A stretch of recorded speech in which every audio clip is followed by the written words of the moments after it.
Всем привет! И это 5-й выпуск исторического туризма от мира Сан-Андреаса, где я покажу вам места, которые имеют связь между игровым миром и миром реальным, а именно объекты исходного материала, которые послужили текстурами в игровом мире, или просто решения, которые были заимствованы в игру, даже если для этого не пришлось делать специальные снимки для текстур. Первое, что игрок видит после стадиона в Лос-Сантосе, это большая арка, с которой начинается бульвар святых. Не знаю, тех ли самых святых этот бульвар, которые играют в бейсбол, или во что они там играют. Но в магазине спортивной одежды Prolapse мы можем приобрести некоторую одежду этих святых. В общем, эта арка почти в точности повторяет арку бульвара Витьер по адресу 4629 этого же бульвара. Но в текстурах нет ничего общего, так как шрифт названия не совпадает на обоих надписях, а узора, такого как в игре, нет, даже если разделить текстуру на две половины. В самом начале 2012 года арку перекрашивали, и дальше фон надписей будет зеленым. Потому при поиске фотографий в интернете легко определить, какая была сделана до 2012 года, а какая после. Бульвар Витьер длинный и ровный в сравнении с бульваром Святых, который почти сразу идет на подъем.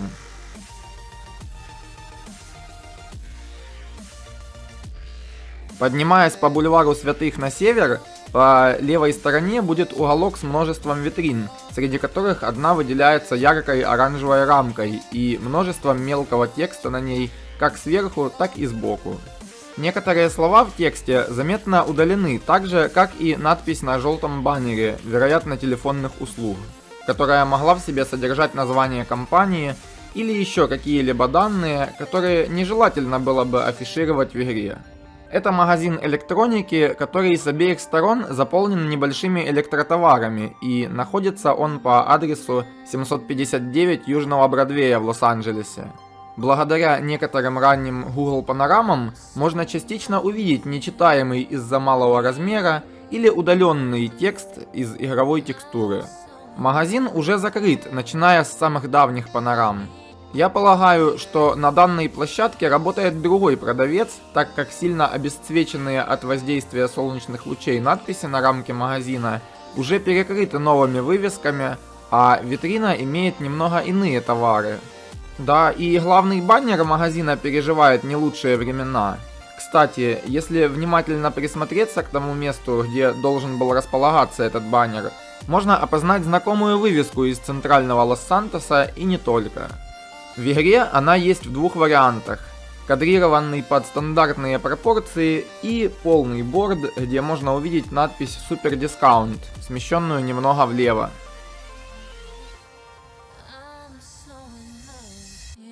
По правую сторону бульвара первый этаж многоэтажного здания занимает магазин Conchita Market и Карницерия, в котором вывеска странным образом парит в воздухе на довольно большом расстоянии от стены.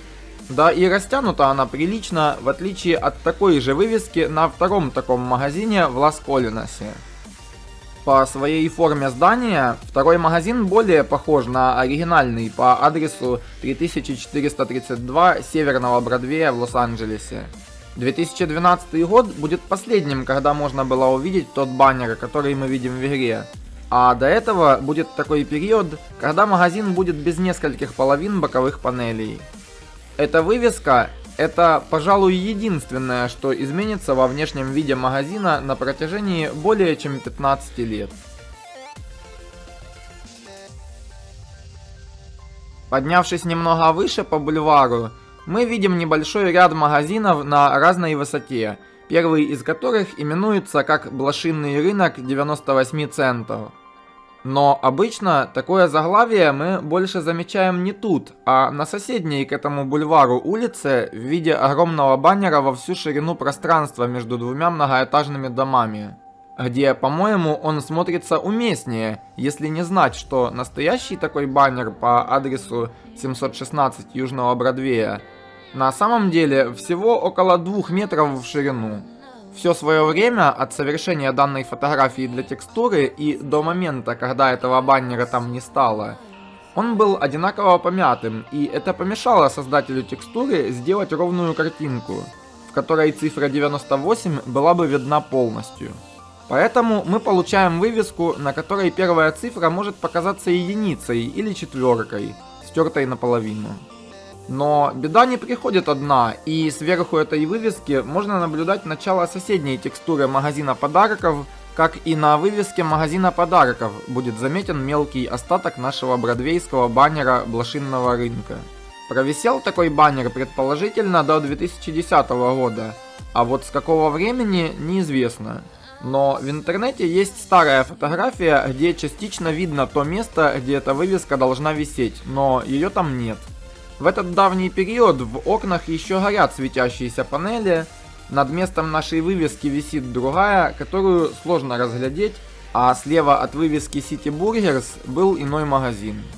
На всех других фотографиях ранее 2008 года наш баннер блошинного рынка имеет практически те же складки.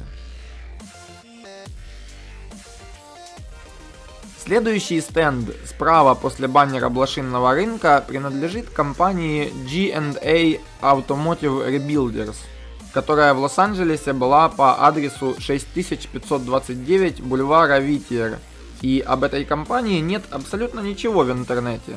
Реклама на навигационных сайтах о компании отсутствует, так же как и фотографии ранее 2007 года. А начиная с него, верх магазина на Google панорамах имеет измененный внешний вид и расцветку в сравнении с состоянием в период создания кадров для текстур в игру. Но расположение надписей и название магазина на передней части осталось прежним на первых панорамах, после чего в 2012 мы видим полностью перекрашенный верх фасада в черный цвет, а в 2016 в белый, перед тем как этот адрес займет поставщик услуг беспроводной связи Ameritel, у которого сгорит часть логотипа, а сам он перестанет работать между 2019 и 2021 годом. В игре мы имеем две задействованные текстуры такого фасада. Это мастерская в Лос-Флорисе, которая внезапно называется Nick Automotive, и вместо Rebuilders мы видим слово Pawn. А вторая украшает интерьер заправки Газзо в Диллиморе. Причем вторая как раз и показывает нам то, как должен был выглядеть фасад реальной мастерской в период съемки текстур. Мастерская в Лос-Флорисе также имеет неаккуратное размещение текстуры, из-за чего вверху вывески мы видим начало следующей текстуры, подобно случаю с блошиным рынком.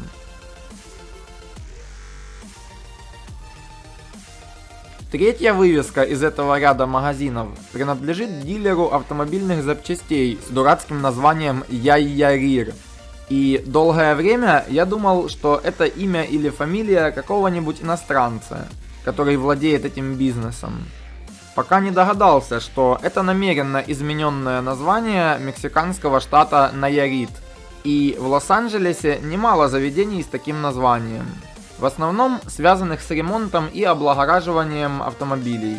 В нашем случае это Nayarit Auto Parts по адресу 4147 City Terrace Drive. Один из номеров телефона магазина из игры имеет последние 4 цифры, полностью совпадающие с реальным номером телефона этого магазина.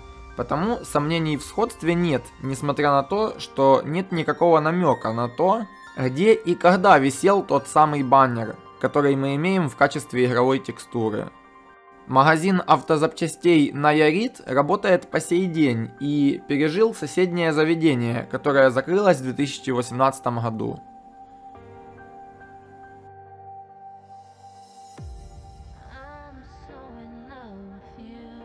Если вам понравилось это видео, поставьте лайк, а чтобы узнать больше, подписывайтесь на мой канал и следите за появлением новых выпусков исторического туризма от мира Сан-Андреаса. Всем пока и до следующих встреч!